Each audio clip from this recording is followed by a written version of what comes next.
Hello everyone, welcome back to another video. আজি খাবলৈ লৈছো পানী দিয়া ভাত। ইমান বেছিকৈ গৰম পৰিছে নহয়। গৰমত এনেকুৱা ভাত এখিনি খাই দিলে মানে পেটটো ঠাণ্ডা পৰি থাকে আৰু এনেও পানী দিয়া ভাত খাই মই ভালেই পাওঁ। সেইটো কাৰণে ভাবিলোঁ পানী দিয়া ভাতকে খাই পোহৰৰ আজি আপোনালোকে কথাবোৰ শুনকচোন। কথা মানে কি মাতবোৰ আৰু ভাবিছিলোঁ অকণমান হোম বুলি আৰু বাই বাই। গুড বয় এইফালে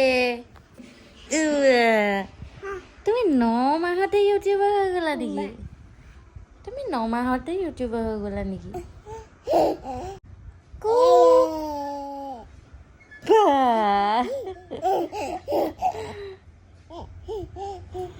দেখিলেনে মানে শুনিলেনে ইমান কথা ক'বলৈ লৈছে নহয়।